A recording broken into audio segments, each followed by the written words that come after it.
Hello, and welcome to Equitably Speaking, a podcast series that teaches mortgage professionals how to expand their business by closing more loans for borrowers in underserved communities. I am your host, LaTanya Gonzalez, single family affordable lending manager, and I'm so excited to bring to you our guest today. He is a friend and industry professional, Hermond Palmer. Hermond is the Senior Vice President of Outreach and Inclusion at the National Foundation for Credit Counseling, known as NFCC. He will share practical advice on how lenders can support faith-based organizations to convert those relationships into repeat business. Please, Hermond, join the discussion today. Hey, LaTanya. Thank you for having me. It's a pleasure to be here. I'm looking forward to exploring one of the most underutilized ways housing professionals can build their business in the communities they serve. Now, this is such a critical topic to each and every one of us. So let's dive right in, Hermond. There is a lot of buzz about a collaborative that you developed. It's called the Faith-Based Alliance. Can you tell us how you help communities of faith to learn about homebuyer information, credit counseling, and tell our listeners, how do you help collaborators pave the way to homeownership for the communities you serve? Great question. I'll start by saying that this effort was born out of a need for communities of faith to hear from trusted sources about a personal experience via a panel discussion. Stacey Walker of Freddie Mac was key in laying the foundation for the Faith-Based Alliance. This is important because this effort, it clears a pathway forward for successful long-term homeownership for communities by educating consumers about homeownership and some critical tools that are available and will allow them to access credit in a safe environment. Now, Hermond, you just said safe. How exactly do you do that?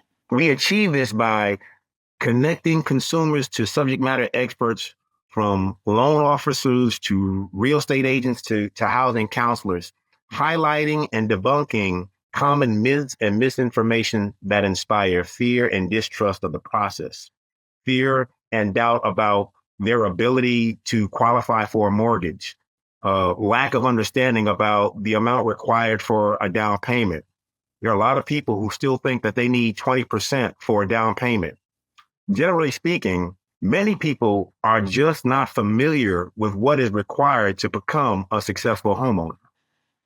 Now, Hermond, that is very insightful because there are still so many myths that you just mentioned to debunk. How can lenders support faith-based collaborations? Do you have practical tips to help them connect with these organizations in a specific area? Absolutely. Absolutely.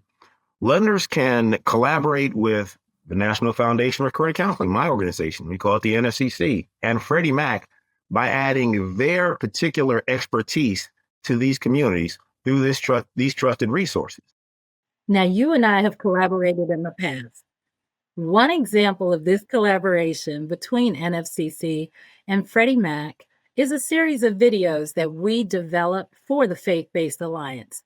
It included a slew of classes, everything from estate planning to credit counseling to foreclosure and eviction prevention. You can find these recordings at nfcc.org/faith-based/. We'll go ahead and drop a link in the description for your convenience. Yes, thank you. Thank you for that. And please know that these videos are a great resource that mortgage professionals can tap into and use to educate potential home buyers.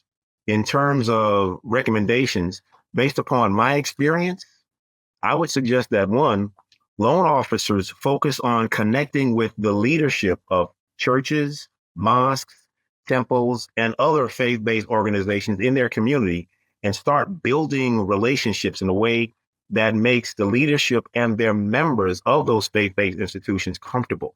You want to become a known commodity and not just some stranger that no one has seen before. In addition to that, you want to be a resource. People assume that faith leaders know everything about everything, and they don't. They're human too. This is an opportunity for you to establish yourself as a trusted advisor and help them to better understand how they can help their members to learn more about the home buying process. And one thing I want to say, this is really important. Not only that, but oftentimes I found that faith leaders themselves need this information. They don't know. I mean, they are experts on being a faith leader, but they're human with human needs. And so as a result, that's what I mean, making yourself available, sharing your expertise, helping them navigate the process. One is going to inspire confidence from them, and they're going to want to celebrate their success by sharing their success with their members. So position yourself to be a trusted resource. So, Hermine, you're also saying that we're going to help the membership and the faith leader? Absolutely. Absolutely. There have been situations where the faith leaders themselves, like, man, I didn't know that. And I didn't know that. You got to create a safe space where they can be human and not be perceived as being flawed. And when you do that and you win their trust, man, that goes a long way to building solid bridges. Now, you mentioned a safe space. Can you talk a little bit about being culturally sensitive? Absolutely. Absolutely. Lenders should take a few important basic steps to convert their relationships to business opportunities. It's important that you connect it to the community, being observant and knowing where that institution is, how they operate, what is their need. Be culturally sensitive in that, there's some faiths where, there's certain foods that you don't eat. Don't come in with food that represents what they don't eat or what they hold sacred.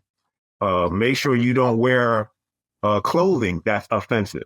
So be aware of who you're engaging with, what their requirements and norms are, and be respectful of that. Thank you so much, Hermine. This is very good information. Now, here's $1 million question for you. How can lenders convert their relationships with faith-based groups into business? Because you and I both know that it takes more time to see the outcome, but the time investment will pay off in the end. So how can lenders best drive business forward with this audience? Again, I cannot overemphasize this enough. It's important to be visible and connected to the community. Be sure to maintain not just good. You want to have great reputation around service and consistency. You want to be a resource that helps them to overcome obstacles that they may have faced or encountered in the past. Be a problem solver. You want to be available to meet the prospects and the clients where their locations are. Meet them where they are.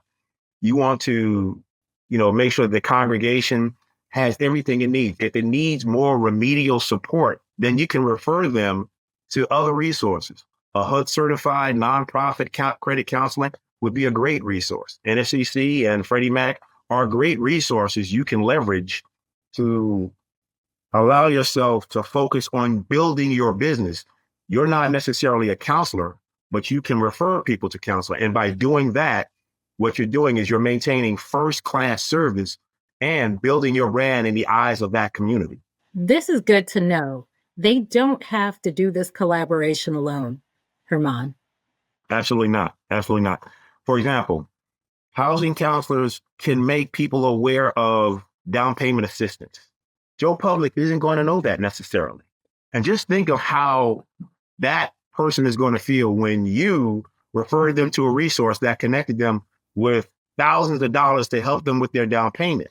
Again, this goes back to that misinformation. There are resources out there specifically for people to help them become homeowners. And you're the ambassador, the subject matter expert that connects them with the resources they need so that they can get to that point where they're mortgage ready.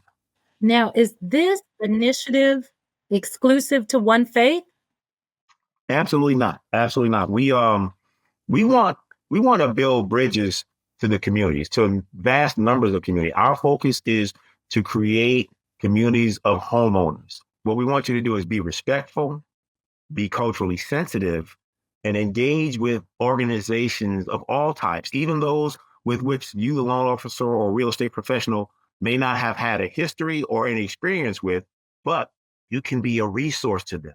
You can help fuel their dreams of home ownership. That is the American dream. The beauty of America is that it's diverse. So you're going to engage with diverse people.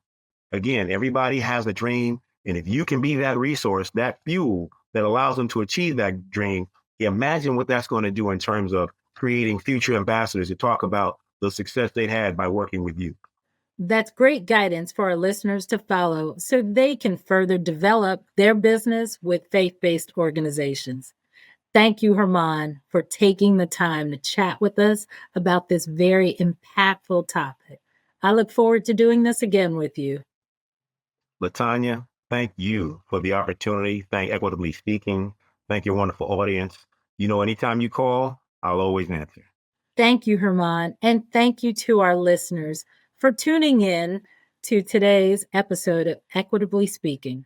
For more information about equitable housing at Freddie Mac, visit sf.freddie.mac.com/equitable housing. Thank you for listening. If you enjoyed this episode, rate it, hit the subscribe button to make sure you don't miss an episode, and share it with your colleagues. Thank you for listening.